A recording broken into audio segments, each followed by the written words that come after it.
তাই খুব খুশি হয়ে উঠলো, এই বিয়ে হবে, আমার বিয়ে হবে, কি মজা, আমার বিয়ে হবে, হা হা। এরা তো হতভম্ব, কল্পনাও করতে পারেননি চন্দ্রমণি যে বিয়ের নামে গদাই এই রকম করে নেচে উঠবে। ছেলে তো পাগল, ছেলে তো খ্যাপা, শ্মশানে মশানে ঘুরে বেড়ায়। ওই ছেলের হাতে কে মেয়ে দেবে? বছর 3-4 একটা বাচ্চা মেয়ে আছে, খুকি একেবারে, সেও ড্যাব ড্যাব ড্যাব ড্যাব করে চারদিকে দেখছে। তো সঙ্গে যে মেয়েরা আছে, কম বয়সী মেয়েটে সব, তো তারা ওই খুকিটাকে জিজ্ঞেস করছে, বাচ্চা মেয়েটা, হ্যাঁ রে বিয়ে করবি, বিয়ে করবি? ও মা, সেই 3-4 বছরের খুকি, হ্যাঁ। বলতে না বলতে সে মেয়ে এরম করে আঙুল দেখিয়ে একজনের দিকে দেখাল, সে হচ্ছে গদাধর।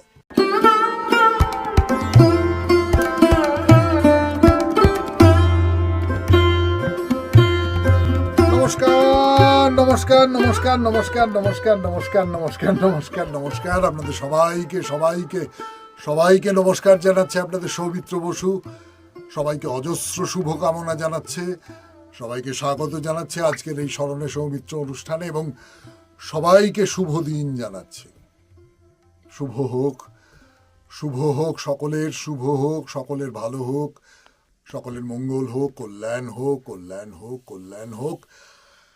আজকে সত্যি সত্যি একটা বিশেষ দিন, মানে বাঙালি হিসেবে যারা বাংলা ভাষায় কথা বলি তাদের পক্ষে একটা বিশেষ দিন তো বটেই। এবং একটা দেশ সেটা নানান পর্বান্তরের মধ্যে দিয়ে একটা নতুন জায়গায় এসে পৌঁছেছে সম্প্রতি। সেই দেশটা যখন তৈরি হচ্ছে তখনকার একটা কথা বলি আপনাদের।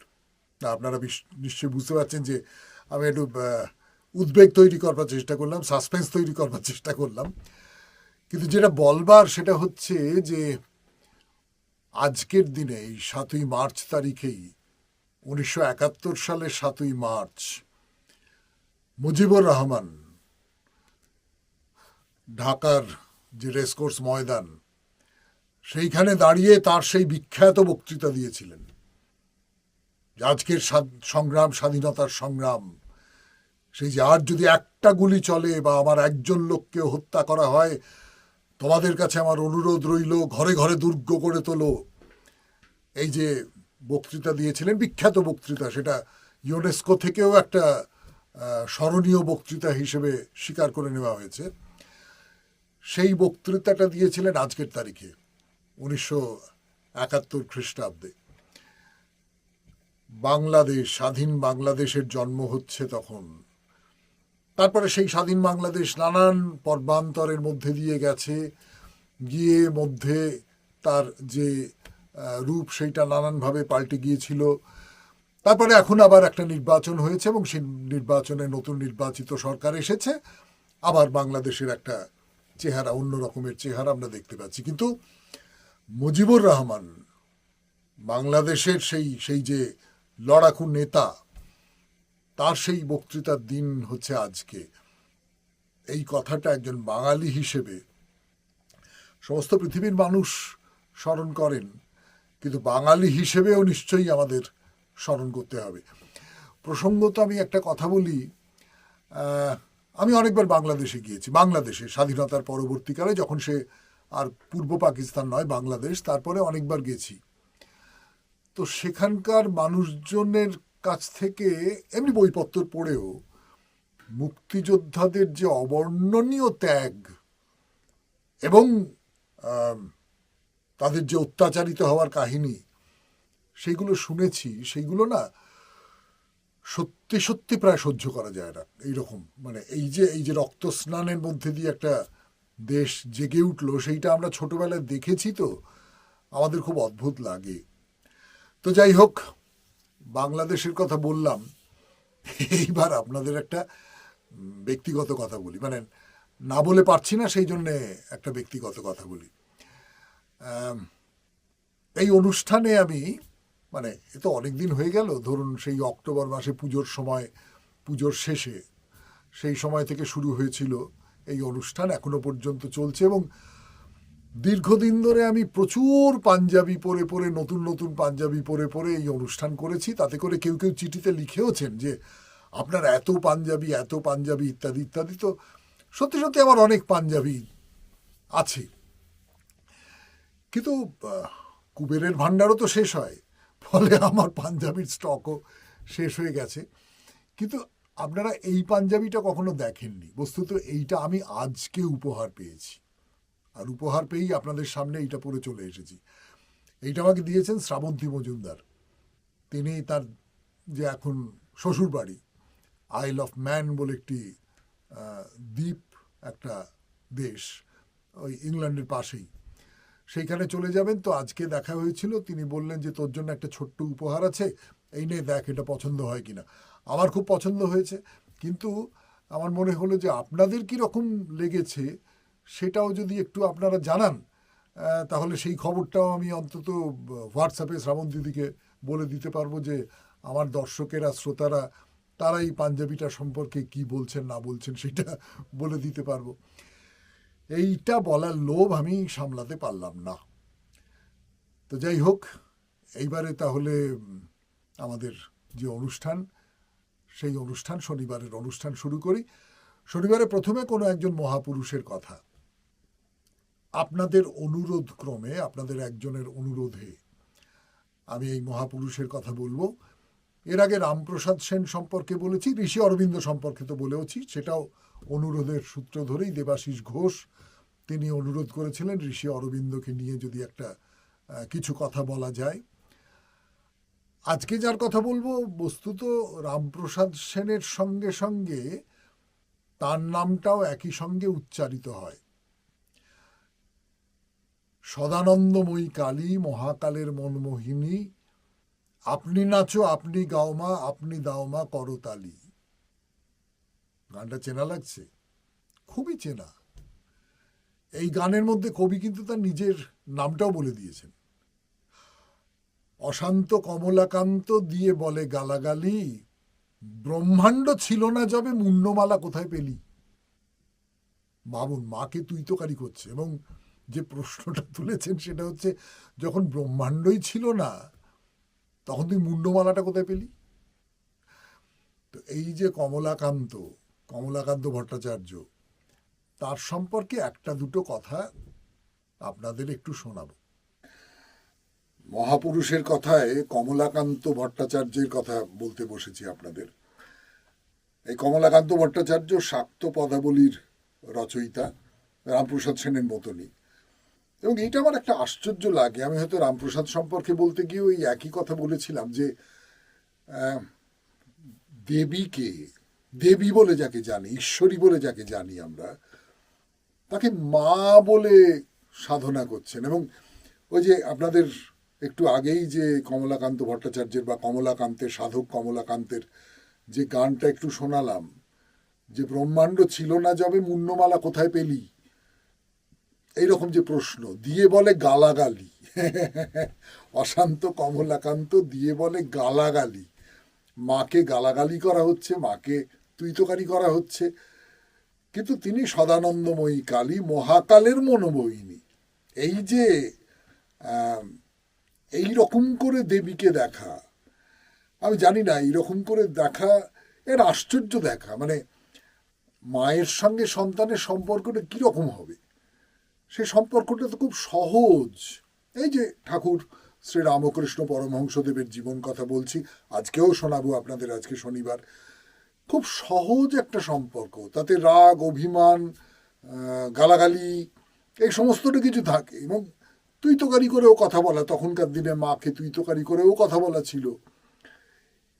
তাই কমলাকান্ত ইনি ওরকম, এর জন্ম হচ্ছে 1769 সাল নাগাদ, মানে আনুমানিক 1769 সাল, মানে ধরুন অষ্টাদশ শতাব্দীর একেবারে শেষের দিকে জন্মেছিলেন আমাদের এই বাংলায়, বর্ধমানের কালনার কাছে একটা গ্রামে, এবং বাবার নাম হচ্ছে মহেশ্বর ভট্টাচার্য। তো সাধক ধরনের মানুষ, তিনি নিজেকে পাগল বলে মনে করতেন। এবং সত্যি সত্যি ধরুন আপনি রামকৃষ্ণ পরমহংসদেবকে তো পাগলই বলবেন, পাগলা ঠাকুর, পাগল ঠাকুর, এইরকম নাম তো আমরা দিয়ে থাকি। অর্থাৎ পাগল কাকে বলে, আমাদের যে ব্যবহারিক জীবন, সেই জীবনের যে ফ্রেমটা, সেই কাঠামোর মধ্যে যাকে আটে না, যিনি সেখান থেকে বেরিয়ে যান নানানভাবে, তাকেই তো পাগল বলা হয়।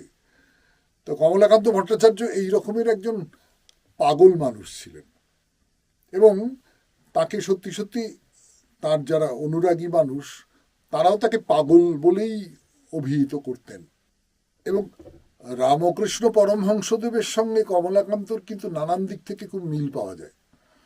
মানে সেটা শুধুমাত্র রামকৃষ্ণ পরমহংসদেব নন, বাবা খ্যাপার কথা বলতে পারেন, যে তিনি কখনো গান গাইছেন, কখনো হাসছেন, কখনো কাঁদছেন, কখন কি করছেন কিছু বোঝা যাচ্ছে না, এইরকম একটা ব্যাপার ছিল তার মধ্যে। আর একটা ব্যাপার ছিল, তিনি খুব দরিদ্র ছিলেন, কিন্তু এই দারিদ্রকে দূর করবার জন্যে তিনি মায়ের কাছে এটা ওটা চাইবেন এইরকম কখনো না, কখনো না। আপনাদের মনে পড়বে যে ঠাকুর শ্রী রামকৃষ্ণ পরমহংসদেবও ওই হৃদয় তাকে বলছে যে মারোয়ারির কাছে কিছু একটা চাও, না না, ও ও আমি চাইতে পারবো না, ও আমি কখনো চাইতে পারবো না, এরকম একটা ব্যাপার ছিল তো ঠাকুরের। তা সেটা এই কমলাকান্তেরও ছিল, এইরকম একজন মানুষ আর কি। তো সেই কমলাকান্ত ভট্টাচার্য, তার কথা খুব ছোট্ট করে শোনালাম আপনাদের। এইবারে আমরা ঠাকুর শ্রী রামকৃষ্ণ পরমহংসদেবের কথা বলা শুরু করব।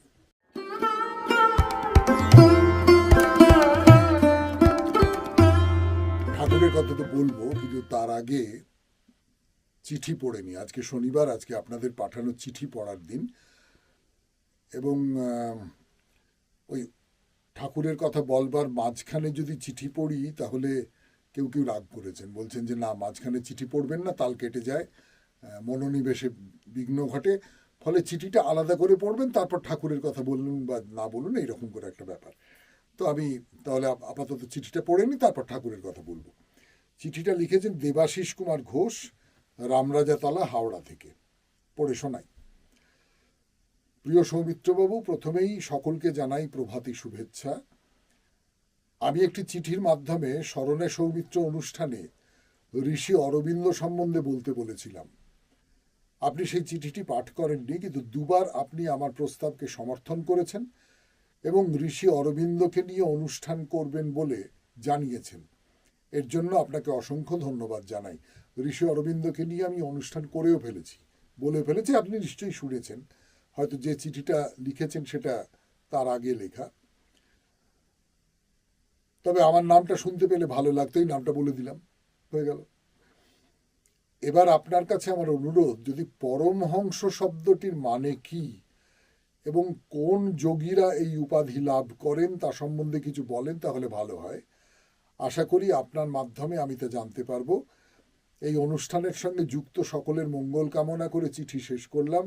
নমস্কারান্তে, দেবাশিস কুমার ঘোষ, রামরাজাতলা, হাওড়া। পরমহংস কথাটার মানে তো বুঝতেই পাচ্ছেন। পরম মানে একেবারে চূড়ান্ত, একেবারে একেবারে সাধনার শেষ পর্বে যাকে পাওয়া যায় তিনিই তো হচ্ছেন পরম। পরম বলতে তো ঈশ্বরকেই বোঝায়, অর্থাৎ সাধনার একেবারে চূড়ান্ত জায়গায় যিনি গেছেন তিনি হচ্ছেন পরম। আর হংস মানে হাঁস, কিন্তু হাঁসের কথাটা আসছে কোথা থেকে? আমাদের যে ভারতীয়, বা ঠিক ঠিক করে বলতে গেলে হিন্দু ধর্মের যে বিশ্বাস, হিন্দু ধর্মের যে ধারণা, তত্ত্ব, সেইখানে হাঁসকে জ্ঞানের খুব উচ্চ মার্গের প্রতীক বলে মনে করা হয়েছে। হাঁস বলতে কেবলমাত্র পাখি ধরবেন না, হাঁস হচ্ছে ওই যেটা বললাম জ্ঞানের অতি উচ্চ মার্গের এক প্রতীক। এই যে প্রতীকটা জ্ঞানের উচ্চ মার্গের প্রতীক, এটা কেন হলো তার কতগুলো কারণ আছে। সেই কারণগুলো আপনারা নিজেরা খানিকটা আন্দাজও করতে পারেন হয়তো। প্রথম যে কারণটা, সেটা হচ্ছে এইরকম একটা কথা চালু আছে, এটা সত্যি মিথ্যে আমি জানি না, যে হাঁস নাকি দুধের সঙ্গে জল মেশানো থাকলে জলটা বাদ দিয়ে দুধটুকু খেয়ে নিতে পারে। তো এর একটা গভীর তাৎপর্যের জায়গা রয়েছে। সেটা হচ্ছে যে তার মানে আমাদের এই জীবনে তো খারাপ ভালো একসঙ্গে মিশে আছে, পাপ এবং পুণ্য একসঙ্গে মিশে আছে, পাক আর শুদ্ধতা একসঙ্গে মিশে আছে। যিনি এই এই যে এই যে এই যে নোংরার ভেতর থেকে, এই যে মালিন্যের ভেতর থেকে শুদ্ধতাকে তুলে নিতে পারেন, আলাদা করে তুলে নিতে পারেন, তিনি হচ্ছেন পরমহংস। অর্থাৎ তিনি ওই নিটটুকু বাদ দিয়ে ক্ষীরটুকু তুলে নিতে পারেন। এইটা হচ্ছে একটা ব্যাপার। এইটার আধ্যাত্মিকতার একটা চরম ক্ষমতা, যে যা কিছু পৃথিবীতে যা কিছু খারাপ আছে সেই সমস্ত কিছুকে বাদ দিয়ে আমি কেবলমাত্র ভালোটুকুকে তুলে নিচ্ছি। এইটা একটা, এই এই যে হাঁস সম্পর্কে এরকম একটা কথা বলা হয়, তার সূত্র ধরে এটা বলা হয়। 2 নম্বর ভেবে দেখুন, হাঁসের গায়ের রংটা সাদা শুভ্র, অর্থাৎ হংস হচ্ছেন শুভ্রতার প্রতীক। আর শুভ্রতাকে আমরা পবিত্রতার সঙ্গে মিলিয়ে দেখি, শুদ্ধতার সঙ্গে মিলিয়ে দেখি, তাই না? তাহলে এই দুটো কারণ হলো। আর 3 নম্বর কারণটা যেটা আমি জানি আর কি, সেটা হচ্ছে হাঁস জলে ভেসে থাকে কিন্তু গায়ে জল লাগে না। তেমনি করে যিনি সংসারে ভেসে থাকেন কিন্তু সংসারের যে জল, সংসারের যা কিছু, সেগুলো তার মধ্যে লাগে না। আমরা গীতা পাঠ করে শোনাচ্ছি, গীতার থেকে কিছু কিছু জায়গায় পড়ে শোনাচ্ছি আপনাদের। তার সূত্র ধরে আপনারা নিশ্চয়ই দেখেছেন যে স্থিতপ্রজ্ঞ হবার জন্য গীতায় আহ্বান করা হচ্ছে অর্জুনকে। কৃষ্ণ বলছেন স্থিতপ্রজ্ঞ হও, এবং তার শর্ত হিসেবে এইটা যে দুঃখে অনুদ্বিগ্ন মন থাকবে, সুখে বিগত স্পৃহ থাকবে, অর্থাৎ কোনো কিছুই যেন তোমার ভেতরে না লেগে যায়, কোনো মালিন্য যেন তোমার ভেতরে না লেগে যায়।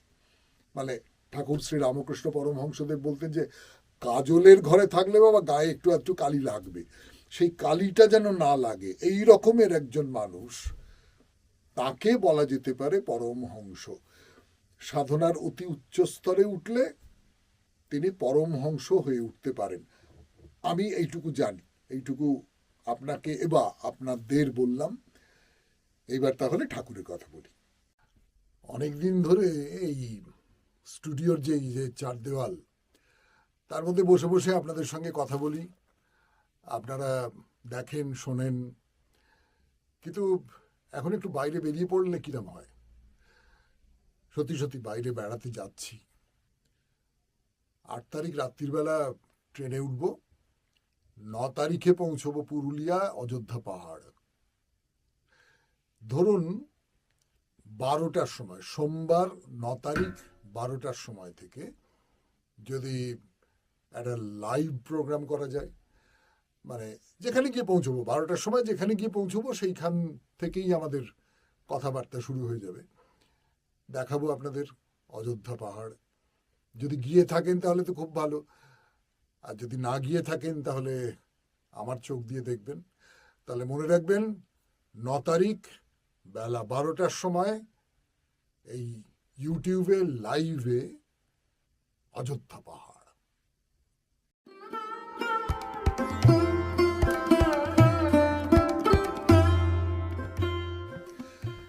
গদাধরের কথা বলছিলাম আপনাদের।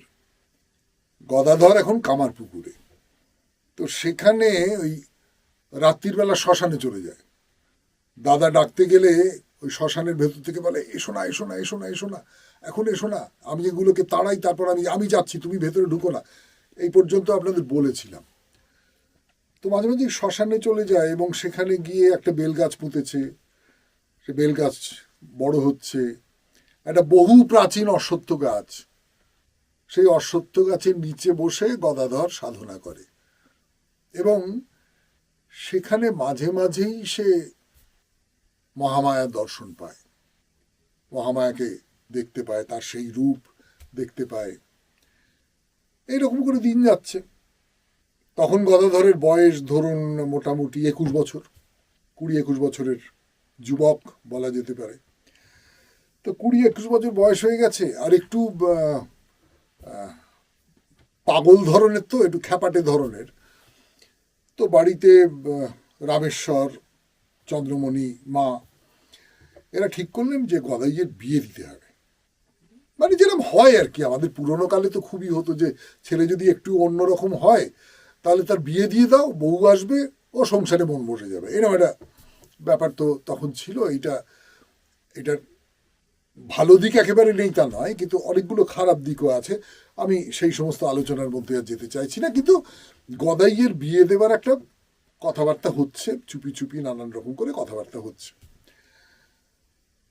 কিন্তু চুপি চুপি যতই হোক, গদাই শুনে ফেলেছে। শুনে সে কি করলো? খুব রেগে গেল? না।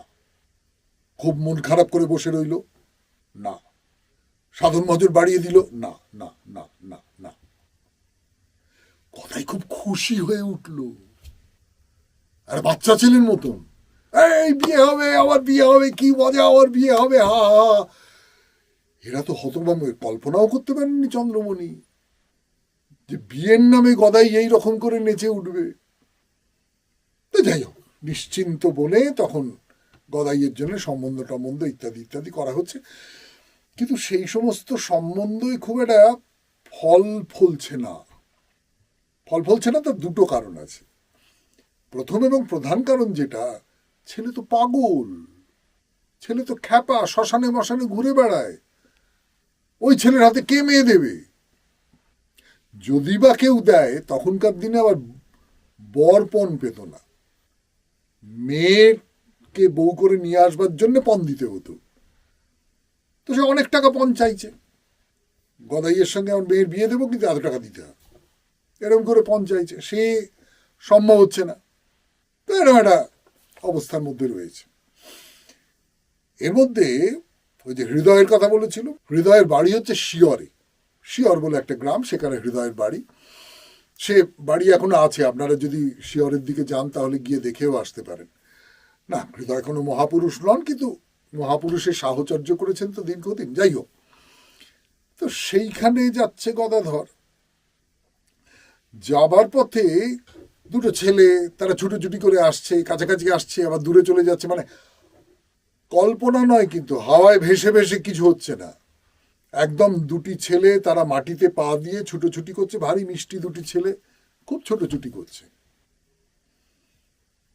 তো গদাধরের মনে হচ্ছে কে এরা, কে এরা, সেইটা গদাধর বুঝতে পারছে না। বহু পরে দক্ষিণেশ্বরে এক বামনি ছিলেন, তিনি নানান কিছু জানতেন টানতেন। গদাধর তার প্রায় শিষ্য শব্দটা যদি ব্যবহার নাও করি, খুবই অনুগত ছিল। বামনি তাকে নানানভাবে তাকে পরামর্শ দিয়েছেন, জ্ঞান দিয়েছেন, সে অন্য গল্প। তিনি বলেছিলেন যে ওরা হচ্ছে চৈতন্য আর নিত্যানন্দ বাবা, ওরা তোমার ভেতর থেকে বাইরে বেরিয়ে এসে তারা লীলা করছিলেন, তুমি সেই লীলা দেখেছ। তো যাই হোক, শিয়রে গেছি, শিয়রে সেখানে যাত্রাপালা হচ্ছে, তো গদাধর বসে দেখছে। আর একদল মেয়ে এসছে অন্য একটা জায়গা থেকে, সেই জায়গার নাম পরে বলবো। তাদের মধ্যে একটা এই বছর 3-4-এর একটা বাচ্চা মেয়ে আছে, খুকি একেবারে, সেও ড্যাব ড্যাব ড্যাব ড্যাব করে চারদিকে দেখছে। তো চারদিকে এরকম ঘুরে ঘুরে দেখছে, যেরকম একটা বাচ্চারা দেখবে সেরকম করে দেখছে। তো সঙ্গে যে মেয়েরা আছে, কম বয়সী মেয়েটে এসব, তাদের তো ইয়ার কি ফাজলামি চলবেই। তো তারা ওই খুকিটাকে জিজ্ঞেস করছে, ওই বাচ্চা মেয়েটা তাকে, যে হ্যাঁ রে, বিয়ে করবি, বিয়ে করবি? ও মা, সেই 3-4 বছরের খুকি, হ্যাঁ, ওই বড় করে ঘাড় নাড়ছে। তো মেয়েদের মধ্যে তো হাসির রোল পড়ে গেছে, দেখো বিয়ে করবে বলছে, না জেনে বুঝেই বলছে। তো কাকে বিয়ে করবি? এই দেখ, এখানে কাউকে পছন্দ, দেখ ভালো করে দেখ কাকে পছন্দ। বলতে না বলতে সে মেয়ে এরম করে আঙুল দেখিয়ে একজনের দিকে দেখালো, সে হচ্ছে গদাধর। মেয়েরা তো খুব হাসলো, হই হই করলো, এই করলো সেই করলো। এই যে বাচ্চা মেয়েটা, এই মেয়ের দল এসেছে জয়রামবাটি থেকে। আর এই যে বাচ্চা মেয়েটা, এই বাচ্চা মেয়ের মায়ের নাম হচ্ছে শ্যামা সুন্দরী, আর বাবার নাম হচ্ছে রামচন্দ্র। তো শ্যামা সুন্দরী একদিন কোথায় যাচ্ছেন, গিয়ে ক্লান্ত হয়ে একটা গাছের তলায় এসে বসেছেন। হঠাৎ নুপুর ঝমঝম ঝমঝম ঝমঝম করতে করতে করতে করতে একটি বাচ্চা মেয়ে তার কাছে এলো। তো শ্যামাসুন্দরী বললেন, তুমি কে মা, কোত্থেকে এলে? তো সে মেয়েটা বলল যে, এই এলুম, তোমার কাছে এলুম, বলে মিলিয়ে গেল। আর রামচন্দ্র তিনি একটা জায়গায় বসে আছেন, হঠাৎ পেছন থেকে একটা ছোট্ট মেয়ে ওই নুপুর ঝমঝম ঝমঝম করতে করতে এসে তার গলা জড়িয়ে ধরল। আর স্পষ্ট, স্বপ্ন নয়, স্পষ্ট। যাই হোক, হলো। তারপর মেয়ে জন্মালো। আপনারা বুঝতেই পারছেন তার নাম কি দেওয়া হলো। তার নাম দেওয়া হলো সারদা। তো সারদা বড় হয়, আস্তে আস্তে বড় হয়। এর মধ্যে যেটা বলছিলাম আপনাদের, যে গদাধরের জন্য তো নানান জায়গায় সম্বন্ধ টম্বন্ধ দেখা হচ্ছে, কিন্তু ওই অনেক টাকা পঞ্চাইছে, আর নয়তো বলছে না না ও জামাই পাগল খ্যাপা, ওর ঘরে কে মেয়ের বিয়ে দেবে, ওই রকম হবে না, ওই সমস্ত হবে না টবে না। তো এই নিয়ে এদের খুব মন খারাপ, চন্দ্রমণির খুব মন খারাপ। তাহলে কি আমার গদাইয়ের বিয়ে হবে না? চারপাশে রুটে গেছে সেই খ্যাপা এইরকম। তো গদাই জানতে পেরেছে, জানতে পেরে এসে মাকে বলছে, ও মা, মা শোনো না, আমার বউ কুটো বাঁধা আছে। কুটো বাঁধা আছে? সেটা কিরকম? কিরকম সেটা বলবো, একটু জল খেয়ে নি। গদাধর কি বলছে? গদাধর বলছে যে শশার ক্ষেতে চাষিরা কুটো বেঁধে রাখে, দেখেছ? এই কুটো বেঁধে রাখার ব্যাপারটা আমরা জানি না, শহরের লোকেরা জানি না, আজকালকার দিনে এটা হয়ও না হয়তো। সেটা হচ্ছে যে সবচেয়ে ভালো যে শশাটা হয়েছে, সেই শশা গায়ে চাষি কুটো বেঁধে রাখে, ওইটা দেবতাকে দেবে বলে। আমার বউও সেই রকম জয়রাম মাটিতে রাম মুখুজ্জের বাড়িতে কুটো বাঁধা হয়ে রয়েছে, ও তার সঙ্গেই যে আমার বিয়ে হবে। তোমরা অন্য জায়গায় বৃথা চেষ্টা করো না। তাই ঠিক আছে, তাহলে জয়রামবাটিতে যাওয়া হলো, গিয়ে বলা হলো যে এরকম ব্যাপার। সেই বললো, কিন্তু মেয়ের যে বয়স বড্ড কম, 5-6 বছর বয়স, আর গদাধরের বয়স তখন 24 বছর। তাতে কি, তাতে কি গেল এলো, ঠিক আছে এখানেই বিয়ে হয় বলে সে বিয়ের সমস্ত ব্যবস্থা ট্যাবস্থা হলো। 5-6 বছরের মেয়ের সঙ্গে 24 বছরের ছেলের বিয়ে। তা বিয়েতে সব বরযাত্রী যাচ্ছে, কিন্তু বাজনাবাদ্যি কোথায়? গরিবের ঘরের বিয়ে, তাতে বাজনাবাদ্যি নেই। এই চন্দ্রমণি বা অন্যদের খুব মন খারাপ। তো গদাধর বললে, আরে আমি বাজিয়ে দিচ্ছি, বলে নিজের পাছা বাজাতে লাগলো, ঢোলের মতন করে এরকম করে বাজাতে বাজাতে যাচ্ছে। এবং সব যারা যাচ্ছে কোমরে গামছা বাঁধা, এই মাথায় ইয়ে বাঁধা, মানে ঠিক যেন ওই শিব পার্বতীকে বিয়ে করতে যাওয়ার সময় যেমন ভূত প্রেতরা সব দল বেঁধে গিয়েছিল, সেই রকম করে যাওয়া হলো। তো বিয়েতে একটা প্রথা আছে, ওই 27 কাঠি জ্বালিয়ে প্রদক্ষিণ করতে হয়। সেই 27 কাঠি জ্বালিয়ে সব করা হচ্ছে। তার মধ্যে একটা কাঠির আগুন এসে গদাধরের হাতের যে বেড়টা ছিল সেইটাকে পুড়িয়ে দিল। এ কি অমঙ্গল! এইরকম বিয়ের দিনে এরকম করে হাতের যে বাধাটা আছে সেটা পুড়ে গেল। ওটা আসলে অবিদ্যা পুড়ে গেল। এ তো আর 5টা বিয়ের মতো নয়। এ যদি আপনি ধরেন তাহলে শিব ও পার্বতীর বিয়ে, এ যদি আপনি ধরেন তাহলে রাম সীতার বিয়ে, এ যদি আপনি ধরেন তাহলে রাধা কৃষ্ণের মিলন। সেই বিয়ে। গদাধরের ঘরে এলেন মা সারদা। তাহলে আজকে এই পর্যন্তই থাক, পরের কথা আবার পরের শনিবার। আপনাদের কাছ থেকে বিদায় নেবার আগে সেই চিরাচরিত কথাগুলো আরেকবার বলি। যদি এই অনুষ্ঠান আপনাদের ভালো লাগে, ভালো লাগছে, অনেকে তারা জানাচ্ছেন আমাদের, তাহলে একটু লাইক করবেন। যদি অনেকের মধ্যে ছড়িয়ে দিতে চান তাহলে শেয়ার করবেন। আর যদি একেবারে নিজের করে পেতে চান তাহলে সাবস্ক্রাইব করবেন। যদি এখনো না করে থাকেন তাহলে করে ফেলুন। আর সবাই খুব ভালো থাকবেন, আনন্দে থাকবেন।